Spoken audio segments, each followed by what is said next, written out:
Sean todos cordialmente bienvenidos al segundo capítulo de Ecos del Pasado.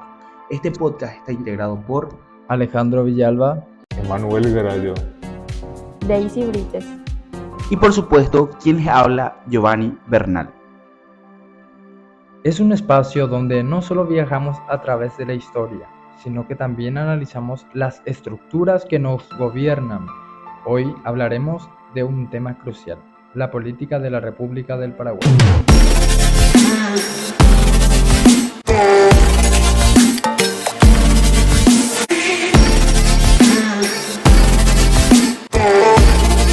Exploraremos cómo funciona su sistema político, su historia reciente y los desafíos democráticos en relación entre la ciudadanía y el poder. ¿Es Paraguay una democracia sólida? ¿Qué peso tiene el pasado autoritario? ¿Cómo es la participación ciudadana hoy? Quédate con nosotros para descubrirlo.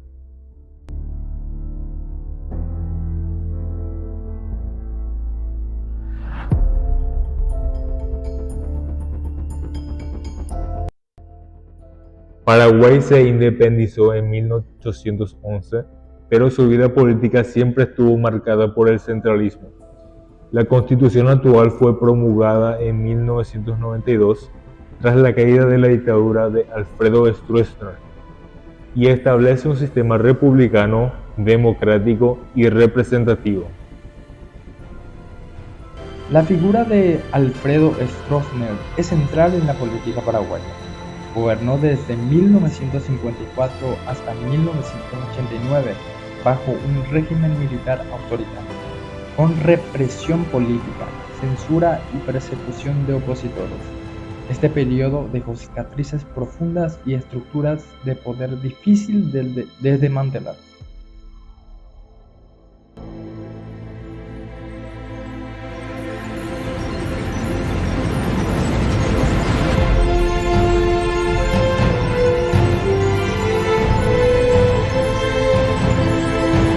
Aunque oficialmente cayó la dictadura, muchos consideran que sus redes clientelares, militares y económicos siguen influyendo en la política actual. Paraguay es una república presidencialista. El presidente tiene mucho poder, es jefe de Estado y de gobierno. Tiene la facultad de promulgar leyes, vetarlas, manejar el presupuesto y dirigir las Fuerzas Armadas. El Congreso es bicameral. Esto se refiere a una cámara doble que sirve para aprobar las leyes por ambas partes. La Cámara de Senadores cuenta con 45 miembros y la Cámara de Diputados, que serían 80 miembros. Se eligen por sufragio cada 5 años. Esto significa que el sufragio es un derecho a votar para elegir a estos representantes. El Poder Judicial, por su parte, está encabezado por la Corte Suprema, pero es frecuentemente acusado por la falta de independencia. El Partido Colorado ha sido el gran dominante desde el siglo XX. Incluso durante la dictadura fue el partido oficial.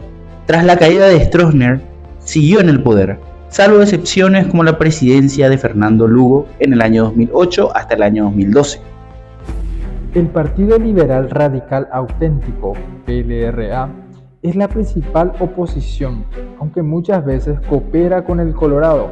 El resto de los partidos tienen representación marginal. Temas claves y problemas estructurales: corrupción y nepotismo. La corrupción es uno de los mayores males de la política paraguaya. Organismos internacionales han señalado prácticas sistemáticas de nepotismo, clientelismo y desvío de fondos. Esto ha minado la confianza ciudadana en las instituciones. Incluso hay investigaciones sobre redes de contrabando y narcotráfico con vínculos políticos. Esto afecta directamente el Estado de Derecho y la justicia. Esta desigualdad impacta en la representación política. Muchas comunidades no tienen acceso real al poder ni a la toma de decisiones. Participación ciudadana y juventud. Aunque hay una juventud activa, especialmente en redes sociales, la participación política formal es baja. La desilusión con los partidos tradicionales aleja a muchos ciudadanos de las urnas. ¿Pero qué es la urna? Es recipiente temporal sellado que se utiliza en los procesos de votación, que tiene una ranura estrecha situada en la parte superior. Sin embargo, han surgido movimientos sociales, feministas, indígenas y ambientales que empujan por una transformación más allá del voto.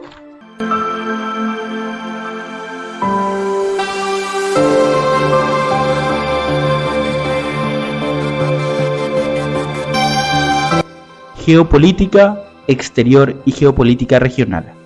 Paraguay mantiene una política exterior orientada al Mercosur, con tensiones especialmente por temas como la represa de Itaipú con Brasil. También han sido crítico de gobiernos de izquierda en la región, posicionándose más conservadoramente. Además, tiene una fuerte relación con Taiwán. A diferencia de muchos países latinoamericanos que reconocen a China, esto tiene implicancias económicas y diplomáticas importantes.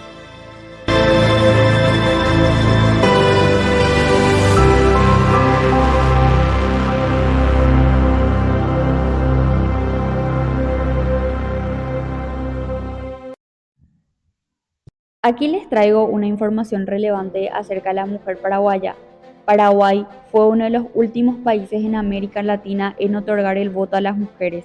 Cabe recalcar que en 1961 obtuvieron el derecho al voto y a ser electas a cargos públicos. Antes de esa fecha, las mujeres no podían participar formalmente en la vida política. A partir de entonces surgieron los movimientos sociales, educativos, sociales, y una de las pioneras fue Serafina Dávalos. Fue una de las figuras más emblemáticas del Paraguay, abogada, activista y también hacía parte del derecho de las mujeres. La lucha feminista en Paraguay fue liderada también por docentes, escritoras y enfermeras. También activistas que promovieron la igualdad de derechos. En la situación actual nos encontramos a las mujeres que ya votan y pueden postularse a cargos públicos, que forman parte del Congreso Nacional.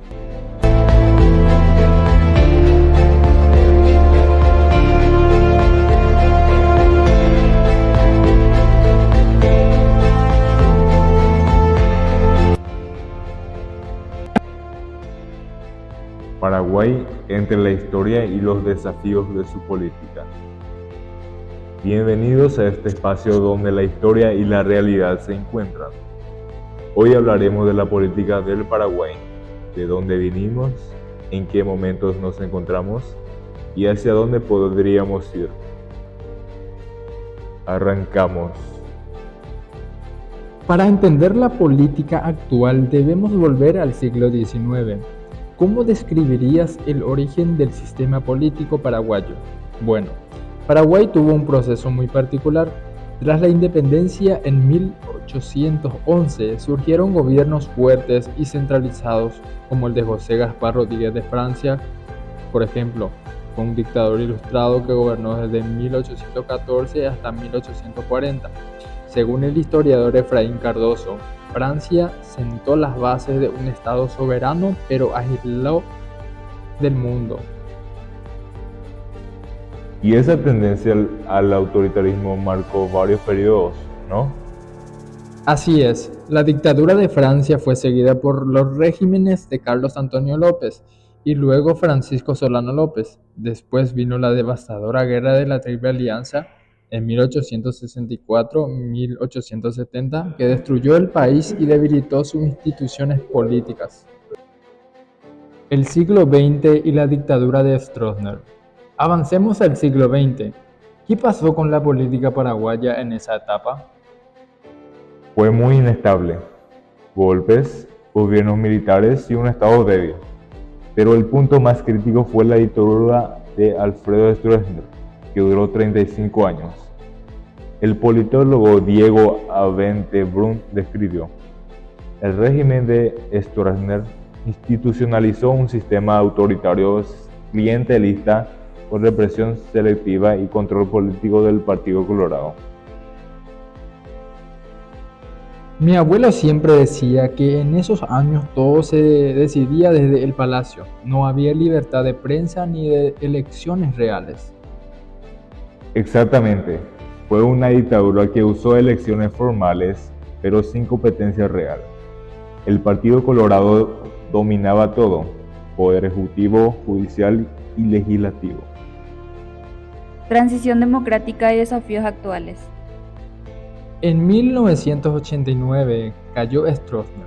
¿Cómo se dio la transición? Fue gradual. Hubo elecciones más abiertas, una nueva constitución en 1992 y el regreso del pluralismo. Pero, como advierte Thomas Wickham, el peso del autoritarismo persiste incluso en la democracia paraguaya. Claro, porque aunque hay elecciones, muchos dicen que sigue habiendo corrupción, el clientelismo y poca renovación en los partidos. La democracia sigue en construcción. Desde 1989 solo hubo un presidente que no fue colorado, Fernando Lugo, cuyo juicio político fue muy polémico. Y hoy se critica mucho la falta de transparencia y el uso político de las instituciones. Aunque hay libertad de expresión, la ciudadanía sigue siendo desconfiada. Conclusión y reflexión. Entonces, ¿quién necesita la política paraguaya para fortalecerse? Instituciones independientes, cultura cívica y una educación política real. La historia paraguaya nos muestra que sin memoria no hay democracia sostenible. Y que la participación ciudadana es clave. No basta con votar, hay que exigir rendición de cuentas, transparencia y justicia social. Recordar el pasado es parte de construir un mejor futuro.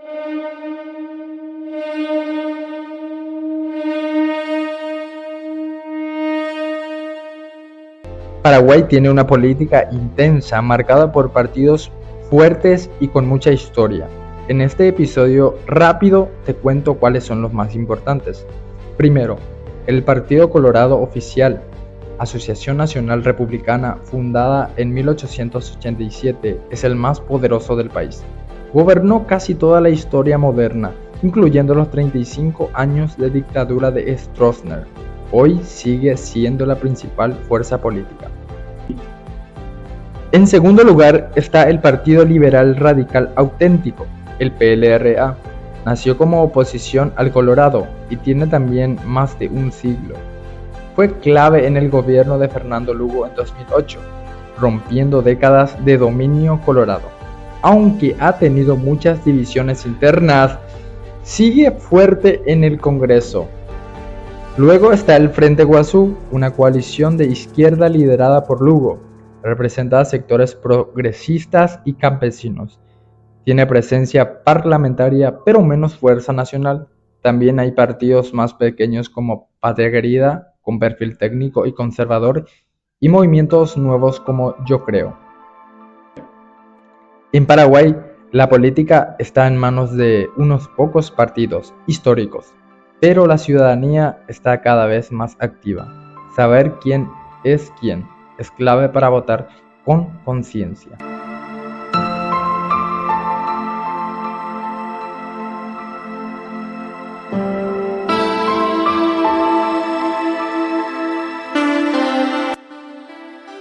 Hoy te traigo una de las etapas más intensas y polémicas de la historia reciente del Paraguay, la presidencia de Fernando Lugo Méndez, el obispo de los pobres, su llegada inesperada al poder, su caída en medio de un juicio exprés y la polémica sucesión de Federico Franco. Una historia de esperanzas, traiciones y debates constitucionales que dividieron al país. ¿Quién era Fernando Lugo Méndez? Fernando Lugo no era político tradicional. Era un obispo católico conocido por su trabajo en comunidades pobres del interior paraguayo. Crítico del sistema con un discurso progresista y antiligárquico. Lugo se ganó el apodo del obispo de los pobres. En 2006 renunció al sacerdocio para dedicarse a la política. Una decisión que generó rechazo en el Vaticano, pero esperanza en muchos paraguayos que querían un cambio tras más de 60 años gobernados por los colorados. El triunfo histórico en el 2008. En las elecciones de abril del 2008, Fernando Lugo gana la presidencia, rompiendo más de 6 décadas de hegemonía del Partido Colorado. Su candidatura fue impulsada por Alianza Patriótica para el Cambio, OAPC.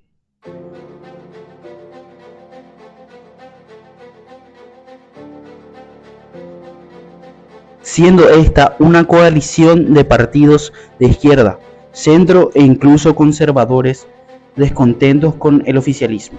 Su vicepresidente electo fue Federico Franco, del Partido Liberal Radical Auténtico o PLRA, un aliado clave en este momento, pero que más tarde sería protagonista de su caída.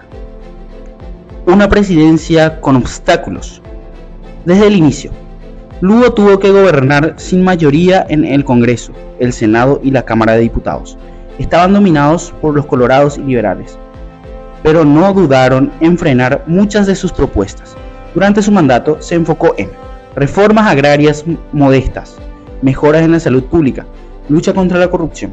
Sin embargo, las ocupaciones de tierras, los conflictos con grandes propietarios y su estilo poco confrontativo le valieron enemigos tanto a la derecha como a la izquierda. Y como si fuera poco, su imagen se vio afectada por escándalos personales cuando salieron a la luz varios casos de paternidad reconocida, mientras aún era obispo.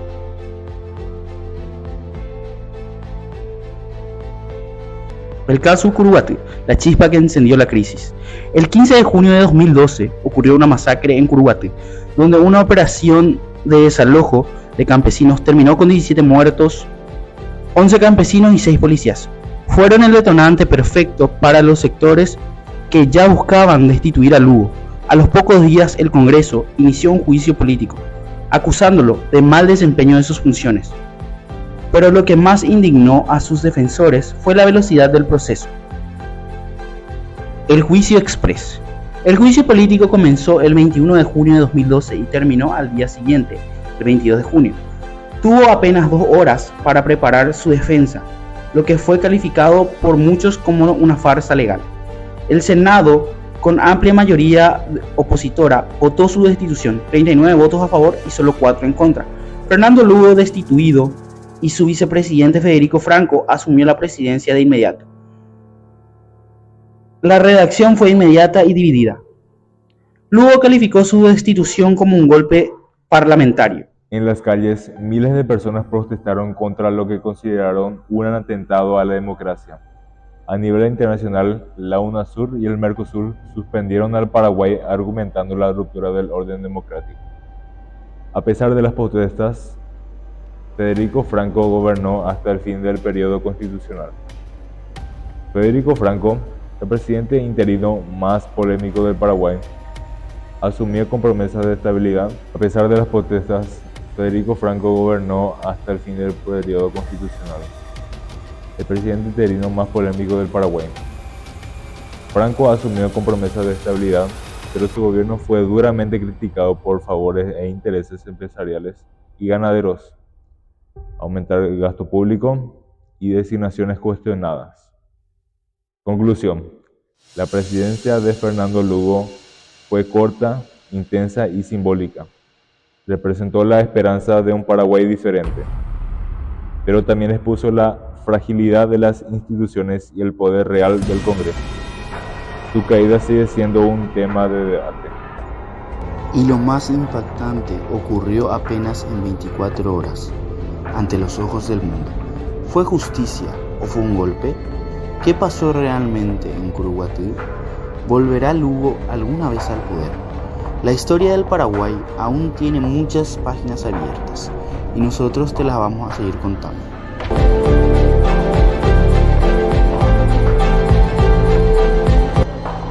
La política en Paraguay es compleja, arrastra las sombras de su pasado autoritario, enfrenta desafíos estructurales y lucha con una ciudadanía que pide cambios reales.